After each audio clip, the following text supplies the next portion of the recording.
Barchaga assalomu alaykum. Bugun sizlar bilan hozirgi vaqtdagi dolzarb bo'lgan mavzulardan biri telefon va noutbuklarda 18+ saytlar, ya'ni pornografiya saytlar va qimor saytlarini bloklashni ko'rib chiqamiz. Bu videomiz maktabdagi o'qituvchilarga va farzandiga noutbuk olib berib, farzandim buning ortidan beixtiyor pornografiya saytlariga yoki bo'lmasam qimor saytlariga qiziqishi uyg'onmasmikan degan xavotir bilan yurgan ota-onalarga foydali bo'ladi deb o'ylayman. Demak, videoni 2 qismga bo'lamiz. Birinchi qismi noutbuk va kompyuterlar uchun 18+ va qimor saytlarini bloklash. Ikkinchi qismi esa telefonlarni bloklash. Endi dastlab biz noutbuklarda sinab ko'ramiz. Agar siz bu videoni ko'rayotgan bo'lsangiz, kanalimizda telefonlar uchun ham 18+ saytlarni bloklash videosi bu videoni ortidan chiqib keladi. Uni ham tomosha qilishingizni tavsiya beraman. Demak, biz boshladik. Buning uchun bizga hech qanday qo'shimcha qopiq dastur boshqa kerak emas. Qopiq dastur, qo'shimcha dastur umuman hech nima kerak emas. Bizga shunday telefon yoki noutbukning o'zini nastroykasi yetarli bo'ladi. Demak, biz boshladik. Men hozir noutbukning nastroyka bo'limidaman. Nastroykani, ya'ni nastroyka kirganda mana shu bo'lim ochiladi. Menda Windows 11 bo'lgani uchun shunday. Sizda 10 bo'lsa, ozgina boshqacharoq bo'lishi mumkin. Windows tugmasidan nastroyka mana parametri turibdi. Bosib kirishimiz mumkin. Bu yerdan biz set va internetni bosamiz. Set и internet, ya'ni aloqa va internet. Bu yerdan bizni ishimiz ikki turga bo'linadi. Birinchisi Wi-Fi va internet. Ya'ni bilamizki, noutbuklar internetga yo Wi-Fi orqali yoki modem yoki bo'lmasam internet kabel orqali bog'lanadi. Ya'ni ikkala yo'lni ham alohida bloklashimiz kerak. Demak, biz Wi-Fi dan boshladik. Wi-Fi ga bosdim va bu yerdan свойства оборудования topamiz. Mana свойства оборудования. Bu yerdan esa назначение DNS servera izmenit qilamiz.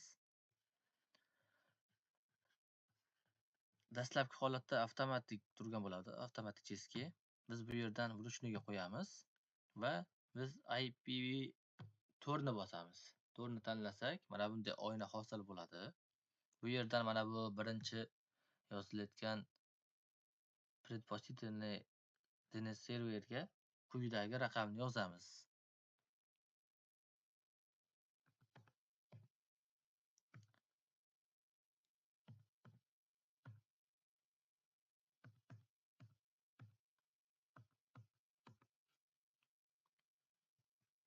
Endi pastdagi дополнительный DNS serverga mana bu raqamni yozamiz. Ozgina farq qiladi.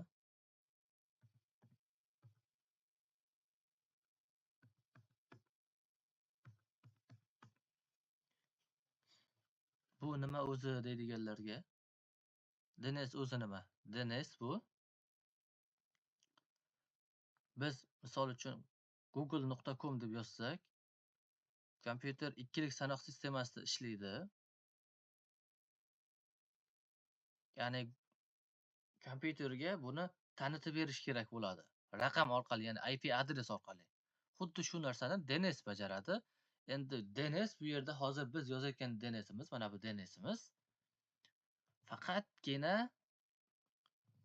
mumkin bo'lgan saytlarni 18+ yoki qimor bo'lmagan saytlarnigina kompyuterga tanitib beradi. Qolganlarini bloklaydi. Xuddi shu joyda.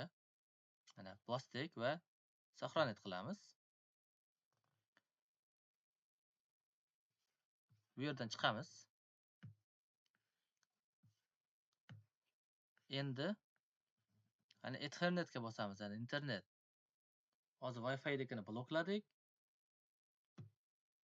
Ethernetga bosamiz.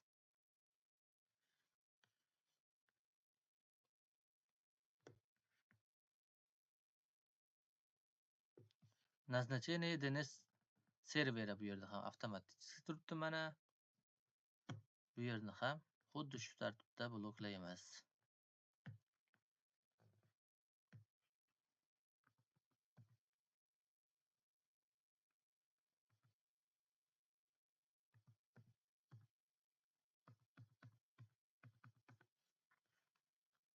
Pastga ham yozamiz.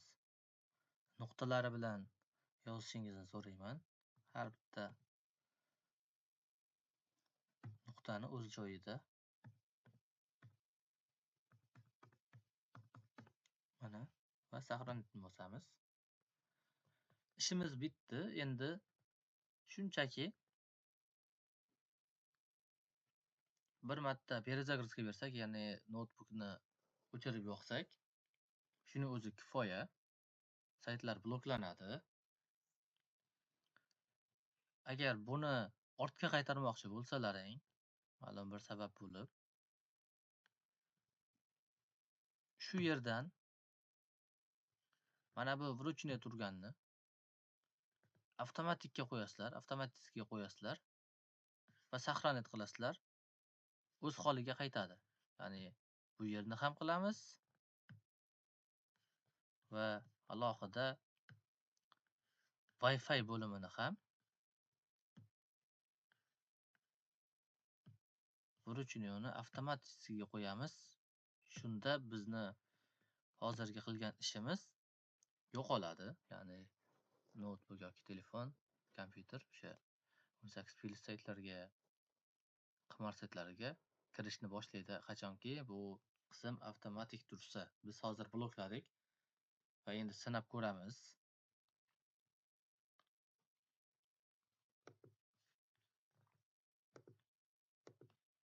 Mana men Google ga yozaman.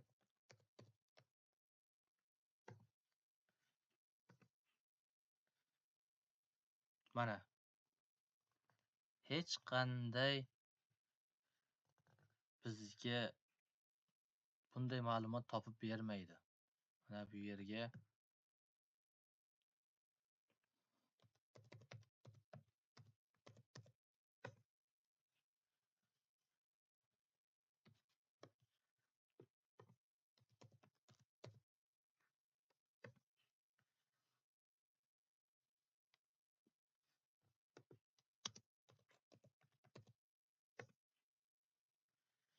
mana e'tibor berayotgan bo'lsalaring, hech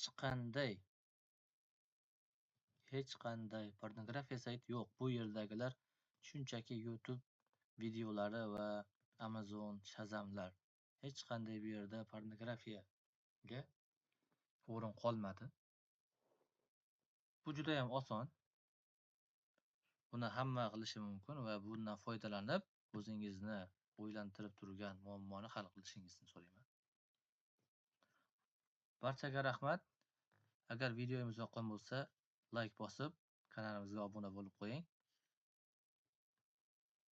Kuningiz xayrli bo'lsin.